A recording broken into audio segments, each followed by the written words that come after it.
Estimados estudiantes, como les comentaba, el tema con el que vamos a empezar el curso es el ángulo trigonométrico. Ese es nuestro primer tema que vamos a trabajar y el cual iniciaremos conociendo sobre su generación y sus características. En lo que corresponde a su generación, cómo se genera un ángulo trigonométrico, tenemos que tener en cuenta que este se inicia teniendo nosotros un rayo que es esta flechita que tiene este origen, o sea, lo que está de rojo. Este rayo es el que genera un ángulo trigonométrico.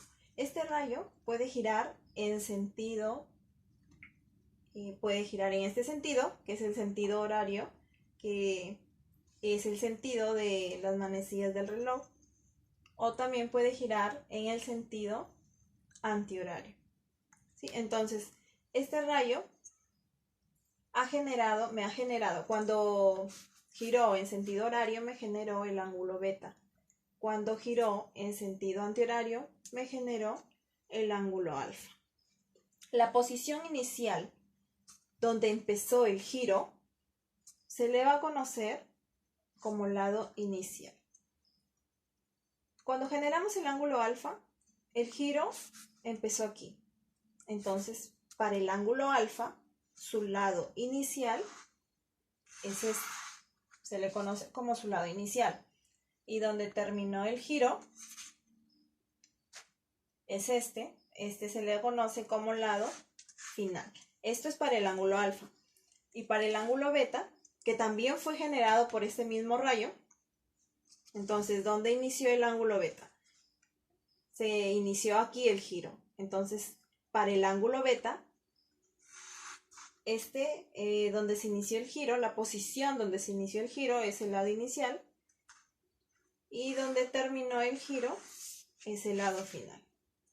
Entonces, cuando nosotros ya generamos un ángulo, este ángulo va a tener una medida. Esa medida va a tener un signo y el signo va a depender del sentido en el que giró. ¿Cómo me doy cuenta en qué sentido giró? Porque todo ángulo trigonométrico siempre tiene una flechita, ¿sí? Que nos indica si es que es sentido horario o sentido antihorario. En el caso que no aparezca flechita, se sobreentiende que es en sentido antihorario. Entonces, como el giro se realizó en sentido antihorario, la medida del ángulo alfa van a ser positivos y la medida del ángulo beta, su signo es negativo. Después tenemos cuando el ángulo ya se ha generado, el origen ya se le conoce como vértice. ¿Sí? Vértice es cuando ya generamos el ángulo trigonométrico.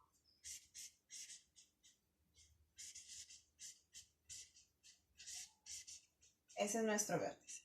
Entonces tenemos ángulos positivos, ángulos negativos y también es considerado como ángulo trigonométrico el ángulo nulo.